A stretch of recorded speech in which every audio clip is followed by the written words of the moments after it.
Hello class, good morning. How are you all? I hope you must be very excited after getting your winter vacation homeworks booklet.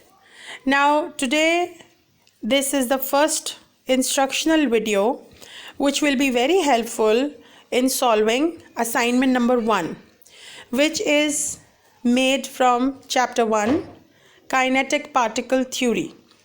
If you remember, I just made a video on the same topic and I emphasized on the foundations or the basics, which are the postulates of kinetic particle theory, and these fundamentals or these concepts can be the problem solver for this activity. Class, I have to make just one request to you, that we know that we are at distance and all you are getting is my voice. So you need to listen me very carefully. What am I speaking about? Because through my voice, I will be delivering you all knowledge. So first watch that video, then we start to solve this assessment. Okay. The activity begins with multiple choice questions, and the first MCQ is, which gas has the slowest rate of diffusion?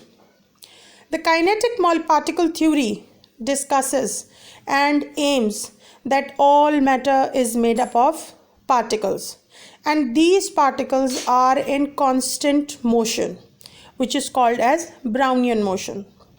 So we see the rate of diffusion means the rate of moving here and there, and their movement rate depends on their masses, how much they are heavy. Collectively, we can say that the lighter particles having lower relative mass can move with a faster rate, but this is opposite to the heavier particles having more mass.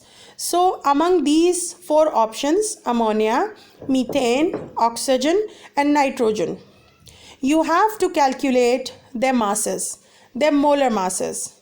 And among these four options, the slowest rate of diffusion, the slowest rate of mixing or spreading will be of the gas having heavier molar mass. Now number 2 is, which property of a gas affects the rates at which it spreads? As I discussed in the first MCQ explanation, that the property which makes these particles fastly, slowly mix together is the molecular mass. It's a very important fact. MCQ number 3 is, which substance has a giant molecular structure at room temperature? Now you see, all four options are very simple examples when we explain bonding, nature, compounds, elements. These examples are frequently used, as we see water, H2O, sodium chloride, rock salt or table salt, NaCl, methane, CH4, and sand, SiO2, silica. Among these four options, always we use the giant molecular structure for something which has repeatedly units, or in which the same units are repeated. So you have to look for this. One of the example is also discussed in your textbook with detail. The fourth MCQ is, you are given 4 balloons filled with different gases here. Balloon P is filled with ammonia, balloon Q is filled with carbon dioxide, R is with ethene, C2H4, and balloon S is filled with nitrogen gas. Now what is given in this MCQ, that 4 identical means 4 same volume balloons are filled with these different gases at the same temperature and pressure. The gases gradually diffuse out of the balloons, means gases rush out of the balloon. Now again the concept is which pair of the balloons will deflate at the same rate. Means there must be two balloons which are releasing or diffusing the gas with the same rate. So what is the measurement? Again, you have to use the same concept of relative molar masses. You have to calculate the molar masses of these four different gases to find out the correct answer. MCQ number 5. Which gas diffuses at the same rate as nitrogen gas? So nitrogen gas means N2.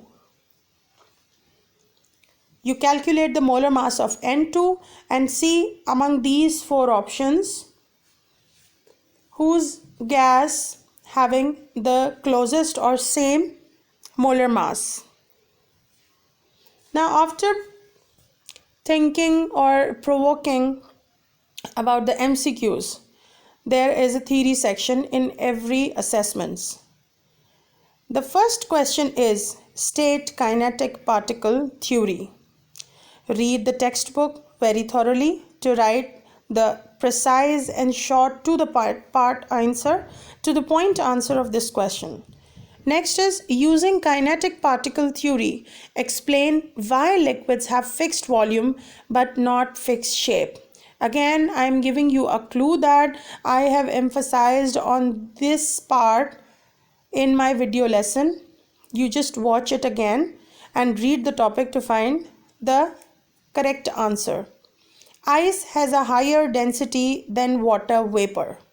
So again, watch the video and read the book to find this answer of why that water vapor is the gaseous phase and ice is the solid state. So you have to talk about the respective physical states and you have to apply their characteristic properties.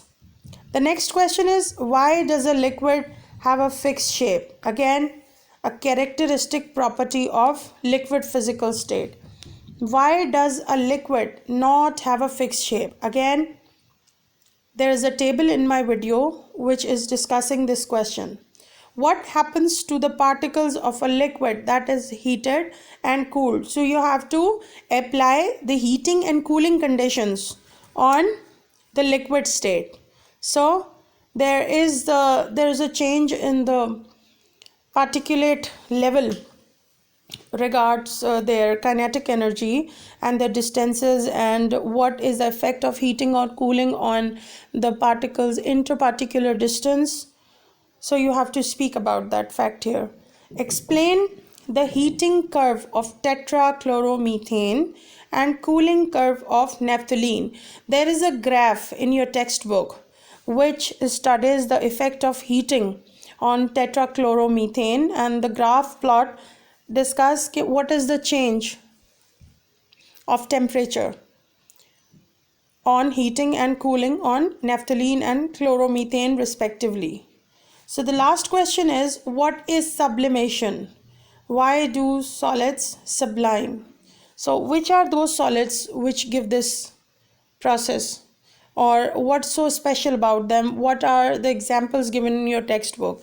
So the answers of this assessment will be written on a separate sheet and you just solve this and try to write the answers precise and to the point. You have open books with you and just try to write the answers accurately so that I want to give you full marks for these assessments. Okay class, wish you good luck. Take care.